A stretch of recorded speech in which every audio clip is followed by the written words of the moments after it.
ICC champions trophy 2025ஓட final match. Yes, it's India vs New Zealand. ஒரு rivalry time அப்படின்னு சொல்லலாம். எஸ், ஏன்னா எல்லாருக்குமே ஒரு மறக்க முடியாத நினைவுனா அந்த 2019 அந்த Dhoni run out against New Zealand. So அதை இனி வரலும் யாருமே மறந்துருக்க மாட்டோம். ஸோ அந்த மாதிரி இதுவும் ஒரு ரைவல்ரி மேட்ச் தான். ஸோ எல்லாத்துக்கூடயும் ரைவல்ரி தான் இந்தியாவுக்கு. ஸோ இந்த match final match champions trophy 2025 and யார் சாம்பியன் ஆக போகிறா இந்த சாம்பியன்ஸ் ட்ராஃபியில் அப்படிங்கிறது தான் இந்த போட்டி. ஒரு விறுவிறுப்பான போட்டி. எஸ், பிகாஸ் இந்த மேட்சும் வந்து துபாயில் தான் நடக்க போகுது. அண்ட் ஆப்வியஸாக நிறைய டாக்ஸ் வந்து போயிட்டுருக்கு. இந்தியா ட்ராவல் பண்ணல, துபாயிலே தான் ஆடுறாங்க, ஒரே ஸ்டேடியமில் தான் ஆடுறாங்க. ஸோ அவங்களுக்கு தான் அட்வான்டேஜ். இட்ஸ் பிசிசிஐ இல்லை, இது ஐசிசிஏ பிசிசிஐ தான் அப்படிங்கிற மாதிரி நிறைய டாக்ஸ், நிறைய கிரிட்டிசிசம்ஸ் ஆன் இந்தியா இந்த துபாயில் ஆடுறதில்ல. பட் ஸ்டில் த மேட்ச் வந்து அங்கே தான் நடக்க போகுது. இது வந்து ஷெட்யூல் வரத்துக்கு முன்னாடியே அனௌன்ஸ் பண்ணது தான். இதில் என்ன ஒரு சேடான திங்ஸ்னால், ஹோஸ்ட் வந்து பாகிஸ்தான். பட் பாகிஸ்தானால் அந்த ஃபைனல் மேட்ச்சை அங்கே வந்து நடத்த முடியல அப்படிங்கிறது ஒரு விஷயம். Because host Pakistan but not hosting the final match of the champions trophy. ஏன்னா இது துபாயில் தான் நடக்க போகுது because of India playing there.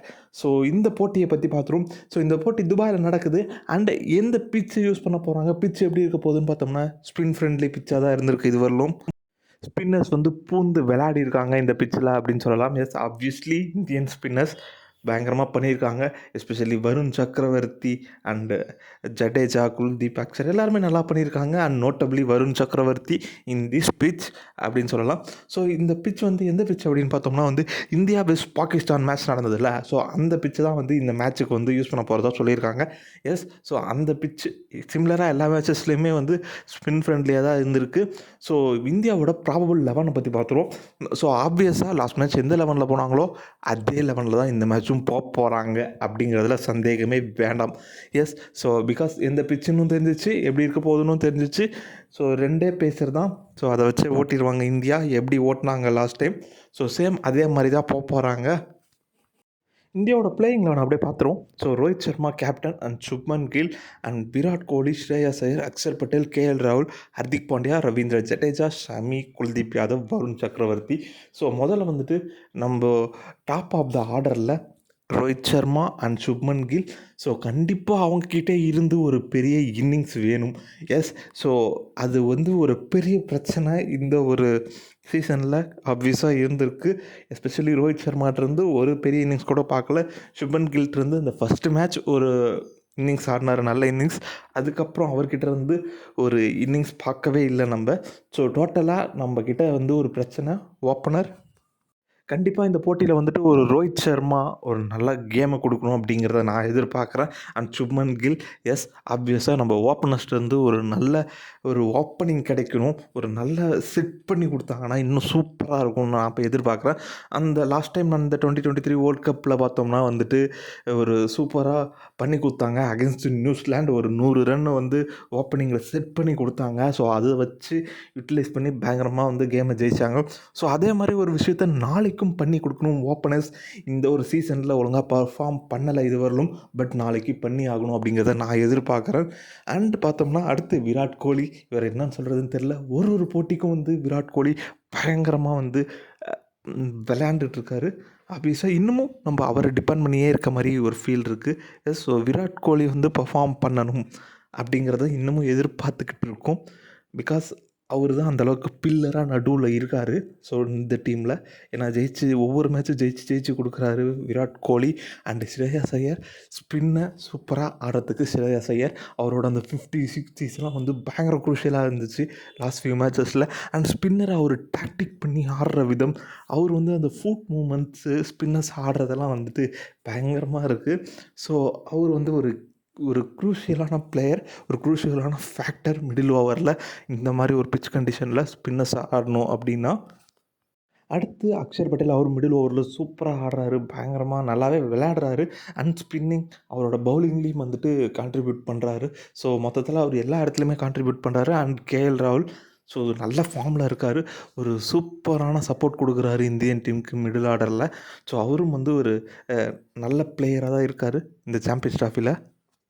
And Hardik Pandya அவரும் வந்து ஒரு நல்ல கான்ட்ரிபியூஷன் கொடுக்குறாரு டீம் இந்தியாவுக்கு. பவுலிங்லேயும் சரி, பேட்டிங்லேயும் சரி, ஒரு பேட்டிங்கில் பயங்கரமான கான்ட்ரிபியூஷனே கொடுக்குறாரு.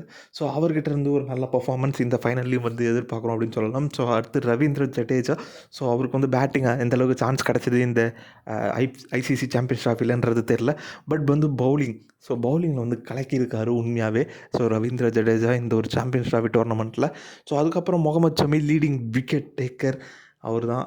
ஸோ இந்த ஒரு ஐசிசி சாம்பியன்ஸ் ட்ராஃபியில் ஸோ அவருமே வந்து ஓரளவுக்கு நல்லா பவுலிங் போட்டிருக்காரு, டீசெண்டாகவே பவுலிங் பண்ணியிருக்காரு.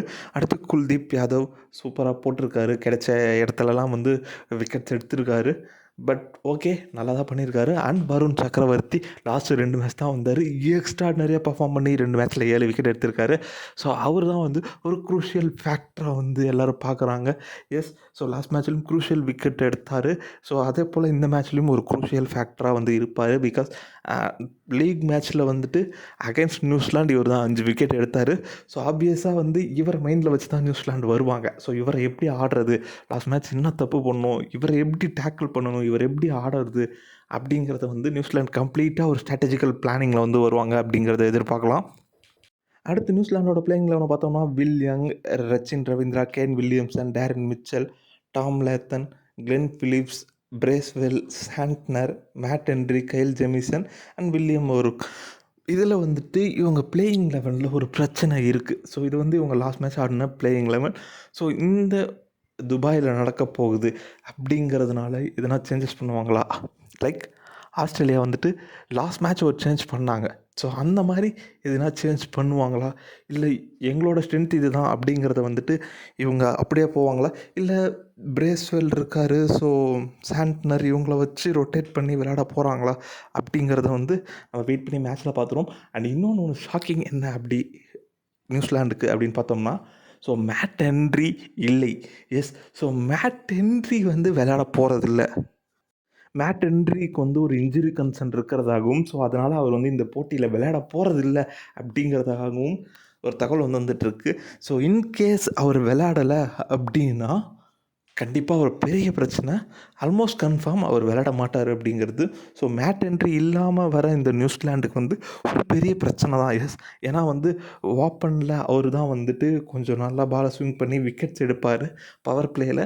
அண்ட் லாஸ்ட் பவர் பிளேயில் டெத்துலேயும் வந்துட்டு ஓரளவுக்கு கொஞ்சம் ரன்ஸை கன்சீட் பண்ணுறது யார் அப்படின்னு பார்த்தோம்னா வந்துட்டு அதுவும் இவர் தான். ஸோ இவர் இல்லாமல் வந்தாங்கன்னா நியூசிலாந்து கண்டிப்பாக டெஃபினட்டாக கஷ்டப்படுவாங்க. ஸோ இவர் இல்லாமல் வேறு யாருன்னா ஒரு ஸ்பின்னர்ஸை உள்ளே எடுத்து போட்டு வரத்துக்கான வாய்ப்புகள் அதிகமாகவே இருக்குதுன்னு நான் எதிர்பார்க்குறேன். பார்ப்போம் எந்த மாதிரி ஒரு லெவனோட நியூசிலாந்து வரப்போகிறாங்க அப்படிங்கிறது. ஸோ இந்த போட்டியை பொறுத்தவரையிலும் டாஸ் எப்படி இருக்கும் அப்படின்னா, யார் டாஸ் ஜெயித்தாலும் மேக்ஸிமம் ஃபஸ்ட் பேட்டிங் எடுத்து ஒரு 280 அப்படி அடித்தாங்கன்னா கண்டிப்பாக ஒரு கம்ஃபர்டபுளான வின்னை எக்ஸ்பெக்ட் பண்ணலாம். ஸோ பவுலிங் டீம் அதுவும் எஸ்பெஷலி இந்தியா எடுத்தாங்கன்னா கண்டிப்பாக வந்து அதை எதிர்பார்க்கலாம். ஸோ என்னை பொறுத்தவரையிலும் இந்த மேட்ச்சில் டாஸை தாண்டி ஒரு டாக்டிக்கல் அந்த விஷயந்தான் வந்து ஒரு குரூஷியல்னு நினைக்கிறேன். ஸோ டாஸை விட அதுதான் முக்கியம்னு தோணுது. பிகாஸ் டாஸ் ஃபஸ்ட் பேட்டிங்காக இருக்கட்டும், சேசிங்காக இருக்கட்டும், ஸோ எதை ஆடினாலுமே ஸோ அந்த டாக்டிக்கலாக எப்படி பண்ண போகிறாங்க, அந்த ஸ்பின்னர்ஸை எப்படி யூஸ் பண்ண போகிறாங்க, எப்பப்போ இந்த மாதிரி ஸ்பின்னர்ஸை எடுத்துகிட்டு வந்து யூஸ் பண்ண போகிறாங்க, ஸோ அதுதான் வந்து ஒரு பெரிய ரோல் வந்து ப்ளே பண்ணும் அப்படிங்கிறது எதிர்பார்ப்பாக இருக்குது. ஸோ பார்ப்போம் இந்த போட்டி India vs New Zealand ICC champions trophy final. So அந்த ஒயிட் கோட்டை போட்டு எந்த டீம் வந்து இந்த கப்பை தூக்க போகிறாங்க அப்படிங்கிறது ஒரு எக்ஸைட்டிங்கான மேட்ச் நாளைக்கு நமக்காக காத்துக்கிட்டு இருக்குது. எஸ், ஸோ பார்ப்போம். ஆப்வியஸாக எல்லார் மனசும் வந்து இந்தியா எப்படின்னாவது தூக்கிடணும் இந்த ட்ராஃபியை. ஸோ அடுத்து another one ICC trophy coming for India அப்படிங்கிறது இந்த ஒரு போட்டியில் நமக்கு தெரிஞ்சிடும் வருதா இல்லையா அப்படிங்கிறது. ஸோ எல்லாரோடைய எதிர்பார்ப்பும் இந்த கப்பை வந்து இந்தியா தூக்கணும், அந்த ஒயிட் கோட்டை போட்டு நம்ம பிளேயர்ஸ் எல்லாம் அந்த ட்ராஃபியை தூக்கணும் அப்படிங்கிறது ஒரு பயங்கர எக்ஸ்பெக்டேஷன். ஸோ ஆஃப்டர் அந்த இங்கிலாண்டில் நடந்த அந்த சாம்பியன்ஸ் ட்ராஃபிக்கு அப்புறமா ஸோ என்ன நடக்க போகுது, 2013 அப்புறம் திருப்பி இந்தியா வந்து இந்த சாம்பியன்ஸ் ட்ராஃபியை தூக்குமா இல்லையா அப்படிங்கிறத வெயிட் பண்ணி இந்த மேட்ச்சில் பார்த்துருவோம். ஒரு எக்ஸைட்டிங்கான மேட்ச் கம்மிங் அப். இந்த மேட்சை பற்றி என்ன நினைக்கிறீங்க, யார் ஜெயிப்பான்னு நீங்கள் கமெண்ட்டில் லீவ் பண்ணுங்கள். அண்ட் இந்த வீடியோவுக்கு ஒரு லைக்கை போடுங்க. மறக்காமல் நம்ம சேனல் 3D டாக்கீஸை சப்ஸ்கிரைப் பண்ணி சப்போர்ட் பண்ணுங்கள்.